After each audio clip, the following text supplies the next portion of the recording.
time to break it down. Grab a mic, kill the stage, yeah, second nature now. Mama said I make her proud, I told her I made a vow. Just to wait around in the year I'll put her in a house on the shore of Hey, what's up guys? This is Nightwing2303 from Nightwing2303.com. Today we have another performance review for you, and it is on the Nike LeBron 9 Low. So here's a quick look, and without wasting too much of your time, let's go ahead and get right into it. Traction. As far as traction is concerned, you have pretty much the same exact setup as the original LeBron 9. You have that chain link pattern, and then you have a small outrigger, and it goes all the way through to the back of the shoe here. Here's a quick look at the other one. I felt that they performed pretty much, dead on with one another. I would have liked to have had a more exaggerated outrigger that they had on the original LeBron 9, but I do like that this rubber here is a lot more thin than this one. This one was real thick, and I didn't like it too much. One thing that I think would have enhanced the overall feel of everything would have been some additional flex grooves like what they had done in the original version here. This is foam, and this one is just solid rubber. They do take out some pieces for flex screws, but it wasn't as flexible as this one, and this one wasn't very flexible at all. So from that aspect, I think that this one is slightly better overall, but otherwise it pretty much performed exactly the same as the original version. Cushion is pretty much self-explanatory. You have a full-length Air Max unit. The 360 unit is back, and I definitely like this. There was a lot more consistency within this unit here than with the original LeBron 9. Everything else as far as it comes with is pretty much the same. You still have an Ortholite insole, and this gives you a really nice step-in comfort feel. It doesn't provide too much cushion once you start running in it because it's so soft that it just kind of sinks your foot into it, but it is antimicrobial, and it will help fight off bacteria and that funk that you might get. As far as the foam goes, the foam here is a little bit more dense than what was found in the Elite version. This is pretty much on target with what was found in the original LeBron 9. It's just a lightweight Phylon, and I think that the overall feel would have been just slightly better if they would have implemented the open spot here. This is bottom loaded, or I wouldn't say bottom loaded, but it's like bottom injected Phylon into the pillars here of the Air Max bag. That is here in this unit here, but there is no open space here. So with this one, you get just a little bit more compression upon heel strikes, and it feels a little bit better. But as far as a transitional movement goes from heel to toe, I thought that the LeBron 9 Low was a little bit more smooth than the first version. Material and I really like the materials. It doesn't show pretty much any wear. I actually have more scuffs on the actual Air unit itself and the midsole than I do on the upper. And all of the uppers are different. They're all going to be fused, but they all have a different kind of texture to them. So this one here I thought was the best. It's real smooth. There's a cyber colorway, that obsidian with that kind of neon green. Those ones have like a weird texture to the fused material. This one is a little bit more forgiving than the original LeBron 9. This one's pretty much on point with the LeBron 9 Elite as far as its pliability. I don't know if that's a real word. I know what pliable is. So this one's just as pliable, I'll just say it that way, as the LeBron 9 Elite. So this one, you have nice fit along the midfoot, and it is flexible. These do fit true to size for me. I had to go up to a 9.5 in the LeBron 9, and then this one here in the LeBron 9 Elite, I went with a size 9, and they fit me perfectly. So as far as the lockdown is concerned,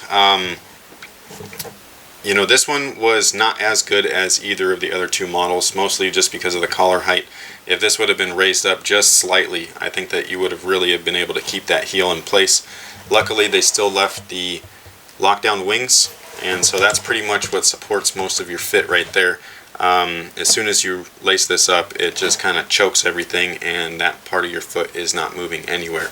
As far as the forefoot goes, it's a little bit spacious width-wise. It's not extremely wide, but it's just enough to where you can feel your foot moving around if you have a narrow foot. So what I ended up having to do is really choke the laces here in order to get a very good forefoot fit. So just keep that in mind. If you have a wide foot, you're definitely going to want to try this on, because this might be one of those weird shoes where it fits you nicely lengthwise, but maybe widthwise it's not as great, or vice versa. So make sure that you try these on. But overall, the materials I thought were fantastic, and the fit, for me, it was true to size. Ventilation. So ventilation here is a clear upgrade from both the Elite and the regular LeBron 9. The regular LeBron 9 didn't really have much of any ventilation other than the tongue itself. This one stays with that mesh tongue, but then you can see that the fuse is actually used properly, where there's tons of vent holes all the way through the entire shoe. So I really like that. It definitely kept things a lot cooler than normal, and it allowed a lot of heat to escape, and moisture wasn't building up as much as it was in the original LeBron 9.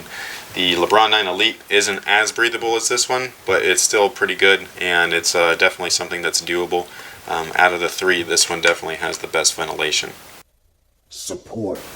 As far as support is concerned, you have three different types of support systems with all three versions. The original had the giant, I guess it was a stability wing, and it had that on both the medial and lateral side, and then it also had the carbon fiber shank in the middle. I don't know if this is real carbon fiber. It really doesn't look like it, but it could be. But anyways, there is a shank there, so that's a little bit additional support. The lockdown wings definitely supported the fit, and then the higher cut kept everything snug and in place. The Elite version had similar fit as the original, but it was just a little bit more forgiving, so you had a little bit more range of motion. The lockdown wings are still in there, and then this one has tons of carbon fiber all over the place, so you're getting a lot of support both on the lateral side and underneath for your arch. So I think that this one probably has the best support out of all three. The LeBron 9 original version comes in second, and then this guy right here would come in third in the support category. There is no arch plate. There's no carbon fiber anywhere. You do have the lockdown tabs, but as I was saying before, it doesn't. The entire fit doesn't, completely hold your foot in as well as the other two models. So most of your support in this one's going to be coming from the fit, and the fit isn't perfect. So support's going to pretty much take a hit there. But as far as everything else goes, when directly comparing it, these do have some better features than the other two overall. Alright guys, so that pretty much takes care of the review on the LeBron 9 Low. This is an overall good shoe, especially if you like to have free range of motion within your ankle. The full-length Air Max bag I thought was awesome. I like the consistency, and as far as a direct comparison to all three models, you have the regular LeBron 9, the LeBron 9 Elite, and then the low top version. Performance-wise, I'd say that the Elite is actually the best performer. It's the most flexible, especially in the forefoot.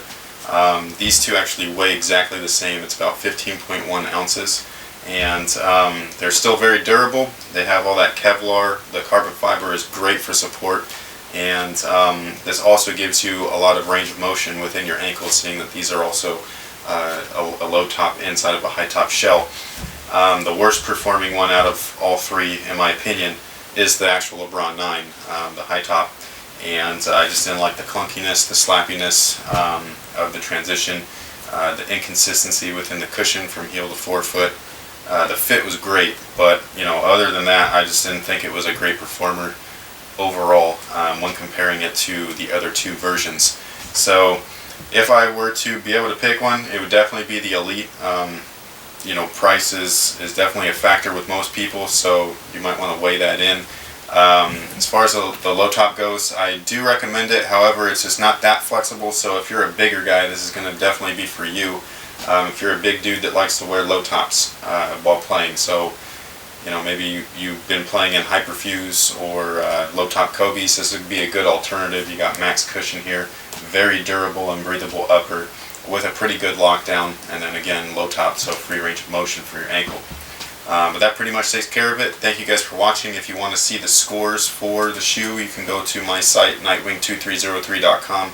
There's a full written review as well as a scorecard. So there's a link in the description. It's very simple. You just click it and you go straight over there, and then you can view everything. So thank you for all the support. Thanks for watching. And until next time, guys, have a good one. Boy, it's time to break it down. Grab a mic, kill the stage. Yeah, second nature now. Mama said I make a prayer. I told her I made a vow just to wait around. In the year I'll put her in a house.